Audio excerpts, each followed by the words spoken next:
अगर आपने आज के वर्ड को समझ लिया, अब जीवन में कभी वीक नहीं पड़ेंगे, कमजोर नहीं पड़ेंगे।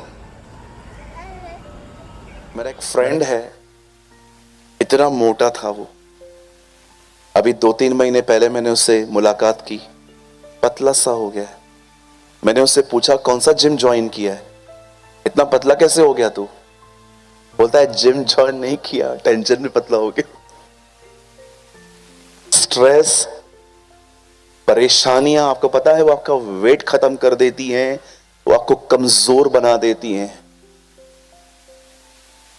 क्योंकि आप परमेश्वर को अगर नहीं जानते तो। सुनिए, यहां देखिए,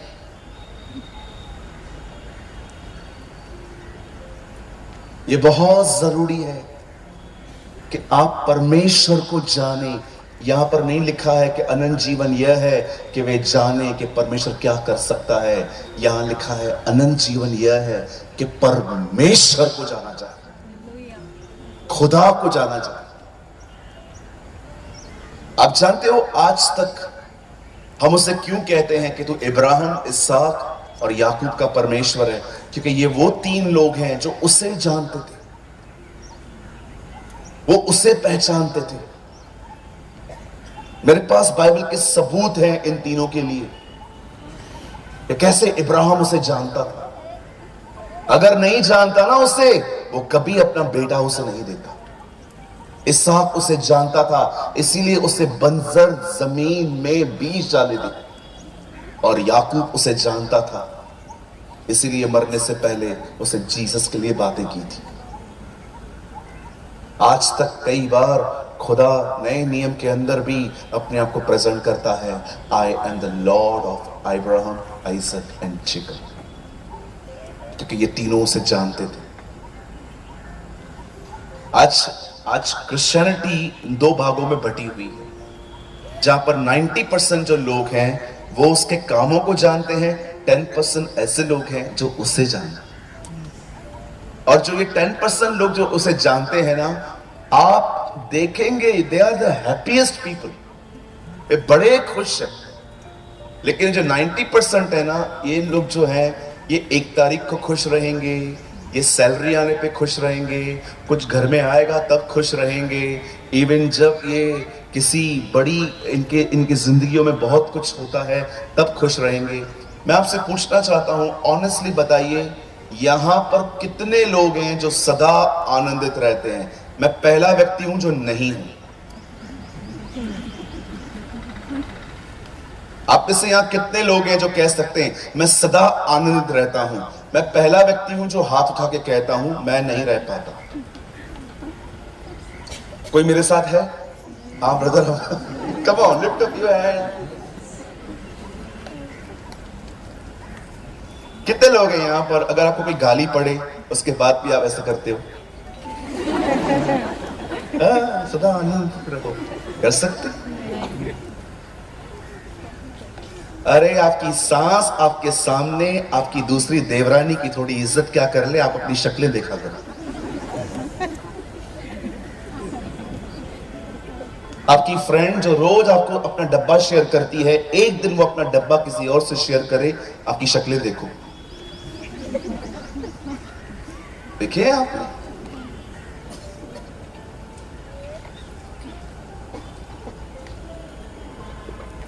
कलीसिया के अंदर अगर पास्टर कह दे आपको आज शाम को आप आराधना करेंगे, और शाम को जैसे ही आप गिटार, बाजा, तबला, पेटी सब लेके आए और आपके पास्टर ने आपको कहा तू आज नहीं कल करेगा,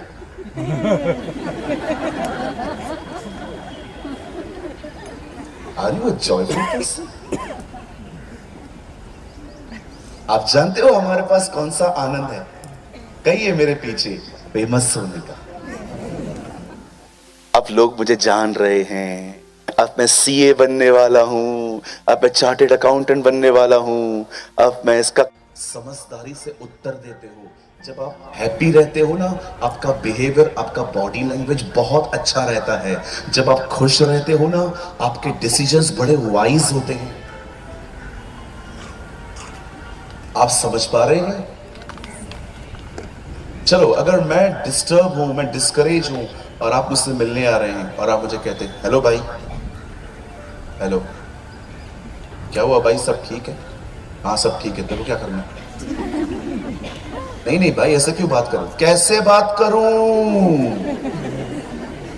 भैया, आप तो फ्रस्ट्रेट हो। नहीं हूं, आप मुझे बताइए मैं ऐसा बिहेव क्यों कर रहा हूं? आपने मेरी गाय मारी है, आपने मेरा खेत ले लिया, मैं ऐसा बिहेव क्यों कर रहा हूं? Because I am discourage. The Bible says जो दिल में है मुंह पे आता है। जो आपके दिल में है वो आपके मुंह पे आएगा। कभी मत कहा करो मेरे मन में नहीं था, मुंह से निकल गया। नहीं नहीं नहीं, था इसीलिए निकला। बहुत लोग बोलते हैं नहीं मेरे मन में नहीं था। आपको पता है मैं बड़ा शुद्ध व्यक्ति हूँ, पवित्र पवित्र पवित्र अति पवित्र व्यक्ति हूँ।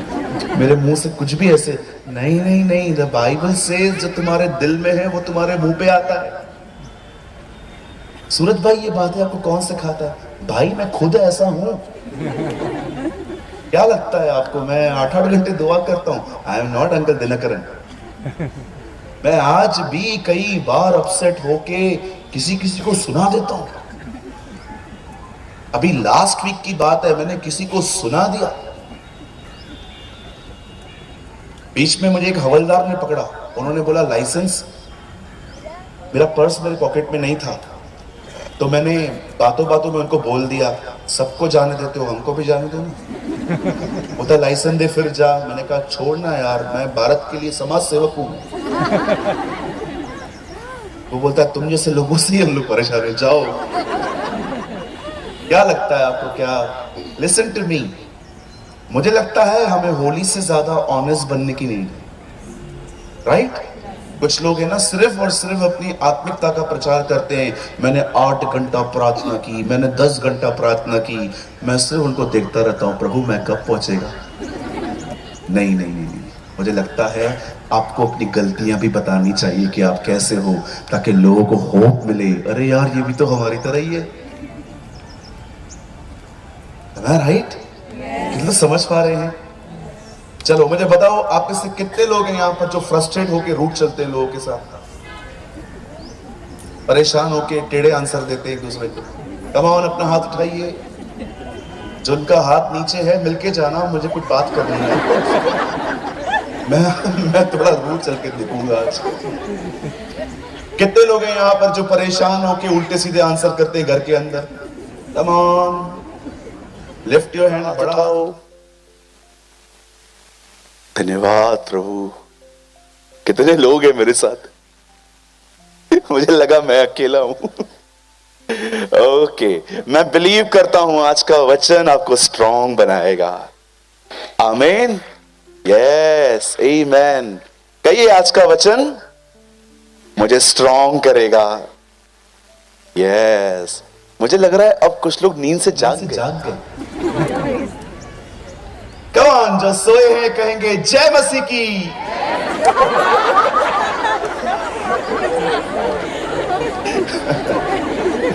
ओह God bless you, God bless you. मैं बहुत आनंद कर रहा हूं यहाँ पे। See we are the family. हाँ, मैं यहाँ पर इसलिए नहीं खड़ा हूँ कि बहुत बड़ा कॉन्सेप्ट है, नो नो। मैं बिलीव करता हूँ मैं अपने परिवार से मिलने आया। आमीन। जैसे कि एक भाई अपने परिवार से बात करता है, मैं आपसे वैसे बात करना चाहता हूं। अब देखिए यहां क्या हुआ, लिसन टू मी। जब यीशु ने अपनी सेवा लगभग खत्म करने पर वो आ गया था, तब उसने हम सबों के लिए एक प्रार्थना की। He prayed, और उस प्रार्थना में वो कहता है कि हे पिता, मैं दुआ करता हूं कि ये लोग तुझे जाने। They must know you, Lord. और ये जानने को, पता है जीसस ने एक वर्ड दिया, ये अनंत जीवन है। This is an eternal life. सुनिए, आज से बहुत साल पहले हमारे कलाम पाक में, हमारे बाइबल में एक स्टोरी आई हुई है जिसका जिक्र पवित्र आत्मा ने की। आप याद रखिए, लाखों घटनाएं हुई हैं इस दुनिया में, लेकिन पवित्र आत्मा ने उसे मेंशन नहीं किया। आपको पता है पुराने नियम में कितनी ज्यादा जंगों का जिक्र है, लड़ाइयों का, पर कितने लोग ये जानते हैं हर लड़ाई जो बाइबल में लिखी है ये पवित्र आत्मा की प्रेरणा से लिखी गई है, हमें कुछ सिखाने के लिए। वैसे ही मैं आपको बताना चाहता हूं, हमारी बाइबल में एक स्टोरी का जिक्र हुआ है, एक सत्य घटना का जिक्र हुआ है, जिसके थ्रू मैं आपको कुछ समझाना चाहता हूं। सुनिए, बाइबल बताती है कि इज़राइल में एक परिवार रहता था जो अकाल के कारण उन्होंने अपने परिवार को छोड़ दिया, अपने लैंड को छोड़ दिया, परिवार को नहीं, लैंड को। बाइबल बताती है कि जैसे ही इन लोगों ने अकाल के कारण अपना देश छोड़कर ये मोआब में रहने लग गए। आप में से कुछ लोग शायद मोआब के बारे में नहीं जानते होंगे। मोआब कभी परमेश्वर के द्वारा ब्लेस्ड नहीं हुआ था, आशीषित नहीं हुआ था। आप जानते होंगे कि लूत ने अपने बच्चों के साथ गुनाह किया और वहां से एक संतान पैदा हुई, जो बेटा पैदा हुआ, बाइबल बताती है उसका नाम रखा गया मोआब। अगर आप नहीं जानते हैं तो एटलीस्ट आज आपको पता होना चाहिए, लूत ने अपनी बेटियों के साथ गुनाह किया और वहां से जब वो प्रेग्नेंट हुई और उनको एक बेटा पैदा हुआ, उसका नाम रखा गया मोआब। अब कुछ लोग इस बात को लेके हमें क्रिटिसाइज करते हैं कि ये कैसा बाइबल है तुम्हारा, बेटी के साथ बाप पाप करता है। मैं आपको उत्तर देना चाहता हूं, सुनिए। लूत ने अपनी बेटियों के साथ गुनाह किया, ये रिकॉर्डेड है कि ये आज्ञा है? हाँ, परमेश्वर हमें जानकारी दे रहा है कि परमेश्वर हमें करने के लिए कह रहा है? ये जानकारी है। बाइबल हमें साफ कहती है कि अगर हम स्त्रियों की तरफ देखकर टच करना छोड़ो, अगर आप उनको देखकर अपने मन में सोचते हैं कि काश ये मुझे मिल जाए ताकि मैं इसके द्वारा अपने आप को संतुष्ट करूं, तो बाइबल बताती है तुमने अगर ये गंदी सोच भी रखी, तुम उसे टच करो या नहीं करो, तुमने गुनाह कर दिया। बाइबल ये कहती है। तो ब्रदर, जितने भी लोग हैं जो इन बातों को लेके हमें क्रिटिसाइज करते रहते हैं, वो कहते हैं कि आपकी बाइबल में ये गंदगी है। हमारी बाइबल में गंदगी नहीं है, हमारी बाइबल ऐसी है जिसे हमारे अंदर सफाई की है। आमीन। मुझे ऐसा लगता है कि ये दुनिया आज भी अगर रहने के लायक है, अगर आज भी यहाँ पर कुछ अच्छाई है, तो सिर्फ इसके कारण से है। आमीन। क्योंकि परमेश्वर ने हमें अपना वचन दिया है। सो दिस इज रिकॉर्डेड, ये रिकॉर्ड है कि ऐसा हुआ था। बाइबल हमें नहीं कहती है कि ऐसा करो, सवाल ही नहीं। आप जानते हो जब ये लोग मोआब को चले गए, और आप जानते होंगे जो बहन अपने पति को लेके वहां पर चली गई, इसके 2 बेटे थे और इन बेटों की शादियां वहां पर हुई। एक टाइम ऐसा आया जब वचन कहता है नोआमी ने अपने पति को खो दिया, उसके बाद उसके दोनों बच्चे भी चले गए।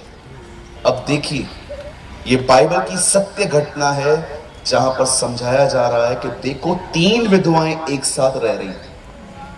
ये पूरी बाइबल का एक अकेला इंसिडेंट है जहां पर बताया जाता है कि 3 विडोज एक साथ रहती थी। अब एक सास होने के नाते वो अपनी दोनों बहुओं को बुलाती है और दोनों को कहती है यहां। एक का नाम था रूथ, एक का नाम था ओर्पा। उन दोनों को बुला के कहती है सुनो, अब मेरे पास और बच्चे नहीं, देखो मैं सब कुछ खो चुकी हूं, मैं अपने बच्चों को खो चुकी हूं, पति को खो चुकी हूं, भर भर के वहां से निकली थी, छूछे हाथ जा रही हूं। मैं तुम दोनों से विनती करती हूं, तुम दोनों जाओ, तुम दोनों अपने अपने घर लौट जाओ। तुम लोग को रीमैरिज करना है, रीमैरिज करो, तुम्हारी मर्जी है। आप जानते हैं इन दोनों को सेम चीजें मिली, इन दोनों ने कहा, इन दोनों को सेम बातें सुनाई गई। नोआमी ने अपने पेट पे हाथ रख के उन्हें कहा था, अब मेरे गर्भ में और बच्चे नहीं हैं, अगर होते तो मैं तुम्हें दे देती, लेकिन अब कोई भी नहीं है, अब तुम दोनों अपनी मम्मी के पास चली जाओ। और उन्होंने डिसाइड किया वो वापस अपनी जिंदगी को बनाने के लिए चली जाएगी। लेकिन रूथ का डिसीजन कुछ अलग था। अब मैं समझ नहीं पाता हूं क्या था उसके मन में, किसने एक अमेजिंग डिसीजन लिया। आप जानते हो, इसने अपनी सांस से कहा, नहीं, एक ही चीज मुझे तुझसे अलग करेगी, और वो है मौत। वन थिंग, सिर्फ एक ही चीज आपको मुझसे अलग करेगी, वो है मौत। उसको छोड़ मैं आपसे कभी अलग नहीं होंगी। आप जहां जाओगे मैं वहां आपके साथ चलूंगी। आपके लोग मेरे लोग हैं, आपका परमेश्वर मेरा परमेश्वर है। आप जानते हो ये क्यों लौटना चाहती थी अपनी सांस के साथ? क्या कारण था? आप मुझे बताइए, अगर आपको कहां पर फ्रूट्स नहीं मिल रहे हैं, आप वहां ठहरेंगे? मैं नहीं ठहरूंगा। अगर आप इस धूप में बैठे हुए हैं जबकि वहां पर छांव है, हम क्यों बैठेंगे वहां पर? It's a tendency, it's a nature. हमें जहां कुछ नहीं मिलता हम वहां नहीं ठहरते हैं।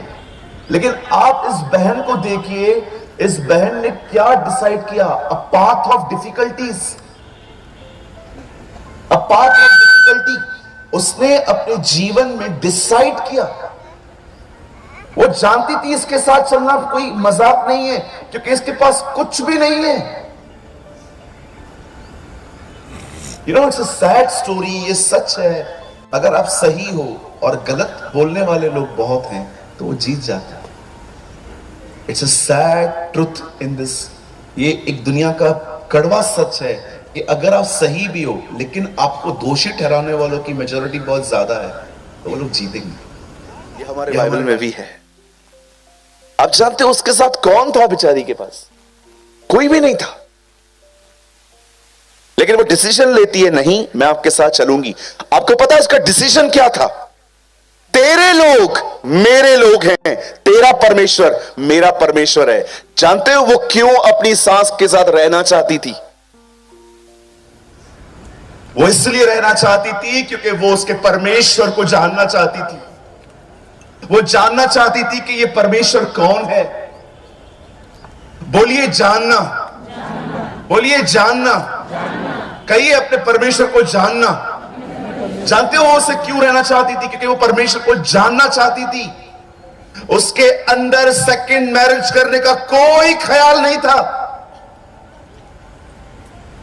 कोई थॉट नहीं था। उसने बचपन से सुने थे, चिल्ड्रन बाइबल में मैंने पढ़ा, बचपन से उसने सुने थे इज़राइल के परमेश्वर के बहुत सारे काम। वो जानना चाहती थी और इतिहास जानना चाहती थी कि ये खुदा कौन है। और यही इच्छा रखकर बाइबल बताती है नोआमी और रूथ अपने गांव लौटे वापस कई सालों के बाद। और इतने सालों के बाद भी जब वो वापस आ रहे हैं, बाइबल बताती है गांव का हर व्यक्ति उसे पहचान गया। सब लोग एक दूसरे को कहते थे, अरे देख नोआमी आई है, ओ वापस आई है। और जैसे वो उनके सामने जाते हैं और कहते हैं नोआमी आप वापस आ गए, बोलती है मुझे नोआमी मत कहो, मुझे मारा करो। डर के निकली थी, छूछे हाथ लौटी हूं। सब लोग उसे पहचान गए और सब लोग उस लड़की को भी देख रहे थे, ये कौन है इसके साथ। रूथ बहुत प्रिटी थी, बहुत खूबसूरत लड़की थी वो। और अब वो वापस आ गई। उन लोगों ने वापस अपना घर इज़राइल में रहना शुरू किया। और एक दिन जब सास और बहू आपस में बैठी हुई थी, घर के अंदर कोई जेंट्स नहीं है, अर्न करने वाला नहीं है, जो करना है हम दोनों को ही करना है। तब ये बातचीत हो रही थी। तब रूथ उसे कहती है, मां मैं जाऊंगी, मैं खेत में काम करूंगी और जो कुछ मैं वहां से लेके आऊंगी हम उसी से गुजर बसर कर लेंगे। एक दिन वो अपने घर से निकलती है और एक ऐसे खेत में पहुंचती है जिसके मालिक का नाम था बोअज। और बोअज ने उसे दूर से देख लिया था कि कैसे फसल के आसपास की जो चीजें होती हैं वो उनको उठा के अपने लिए ले रही थी। एंड यू नो, मैं ये बिलीव करता हूं कि एक एक एक मर्सी थी उसके ऊपर कि बोअज ने कहा कि इसको जल्दी दे दिया करो, क्योंकि बोअज कहां ना कहां जानता था कि वो ब्यूटीफुल है और कोई उसे स्पॉइल कर सकता है, खराब कर सकता है। एक दिन मैं आपको बताना चाहता हूं, यहां देखिए, एक दिन एक अद्भुत काम, ऐसे हालात पैदा हो गए कि बोअज ने डिसाइड किया कि वो इसी लड़की से शादी करेगा। उसकी कोई इच्छा नहीं थी, वो कोई ठान के नहीं आई थी कि वो उससे शादी करेगी। वो जस्ट उसके फील्ड में काम करती थी, काम करती थी, काम करती थी। लेकिन एक दिन जानते हो क्या हुआ? उन दोनों ने विवाह किया और शादी हो जाने के बाद उन्हें एक बेटा पैदा हुआ जिसका नाम उन्होंने ओबेद रखा। ओबेद ने भी शादी की बड़े होकर, उसे एक बेटा पैदा हुआ, यिशे। और जब यिशे ने शादी की तो उसे एक बेटा पैदा हुआ, दाऊद, जो इजराइल का बादशाह गिना गया। अब मैं आपसे एक सवाल पूछना चाहता हूं, यहां देखिए, आपने देखा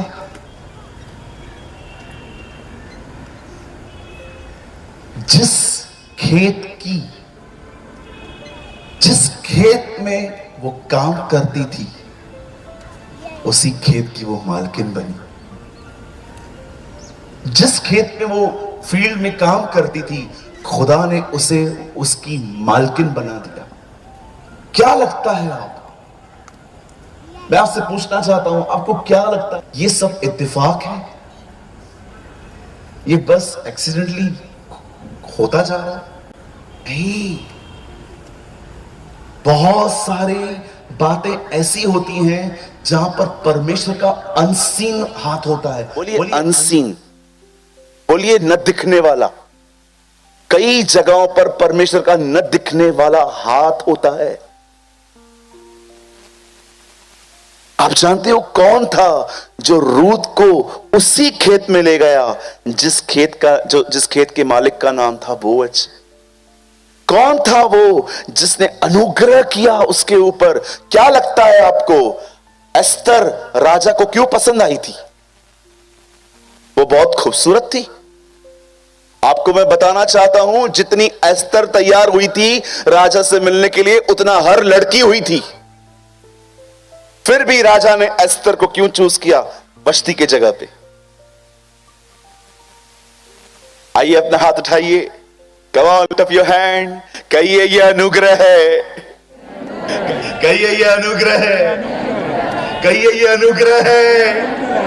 यस, आप जानते हो जब परमेश्वर देखता है ना कि कुछ लोग यहां पर ऐसे हैं जो मुझे जानने के लिए अलग हुए हैं, ऐसों पर परमेश्वर का अनुग्रह आता है।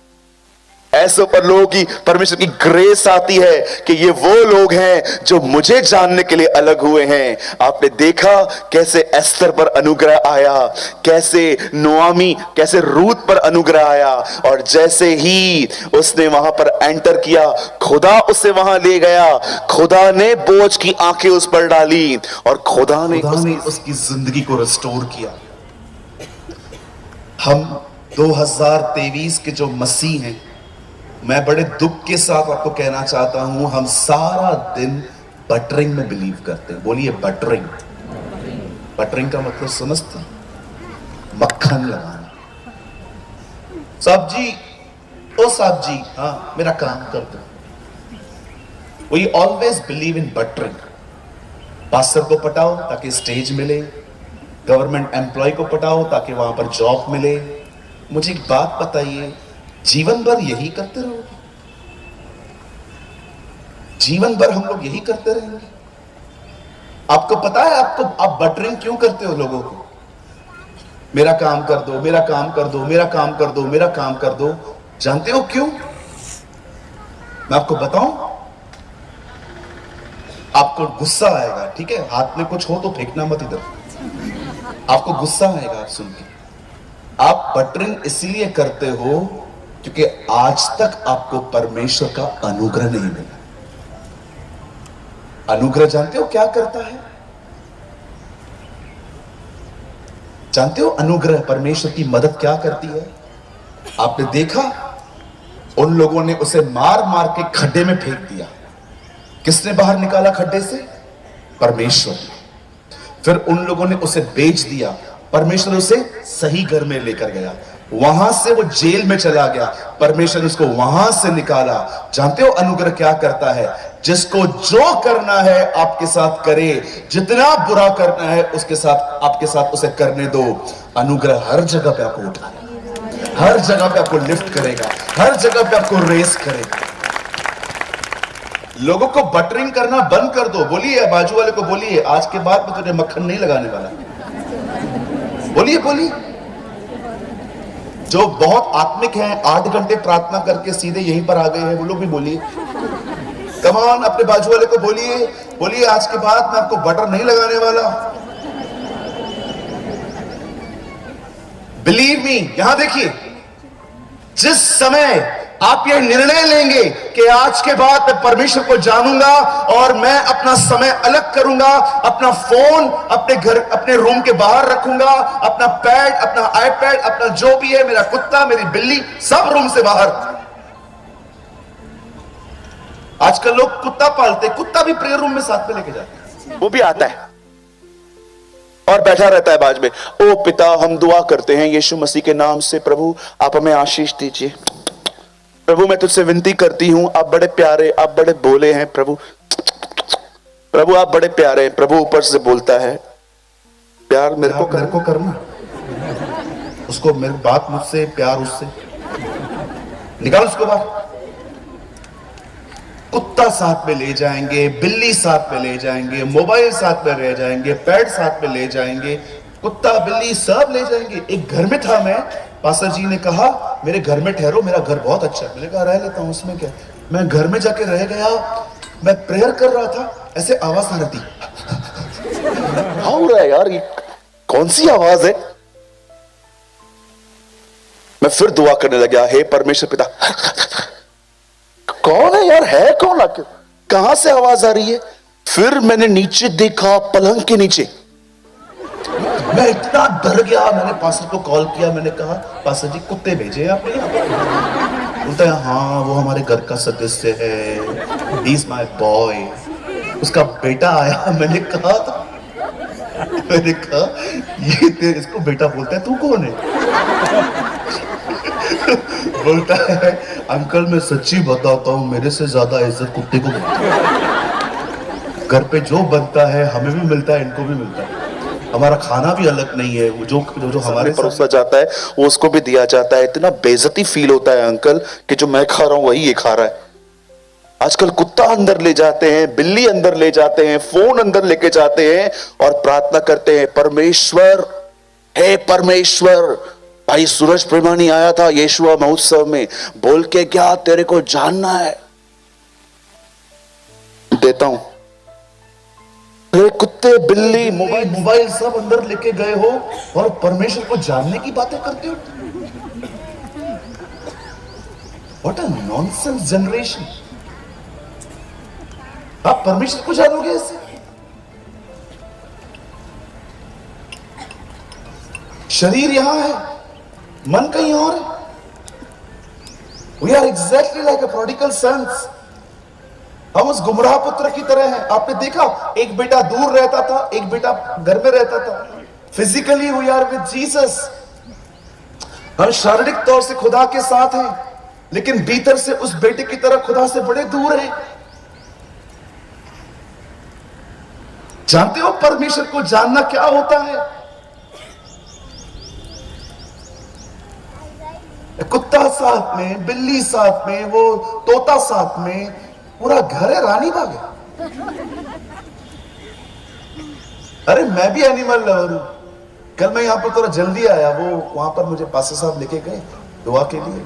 वहां पर डॉगी था, वो मुझे छोड़ नहीं रहा था। मुझे भी प्यार होता है उनसे, लेकिन वो एक टाइम होता है, एक टाइम होता है उनके साथ प्यार करने का। जब आप दुआ के लिए जाते हो, कैसे जाते हो, कितने साज लेके जाते हो आप जानते हो वो टाइम जो उसे जानने का होता है, आपको न केवल फिजिकली पर आपको मेंटली अलग होना पड़ता है। क्या कहा प्रभु ने? कड़ी बंद करो। क्यों प्रभु कड़ी क्यों बंद करें? ताकि कोई ना आए।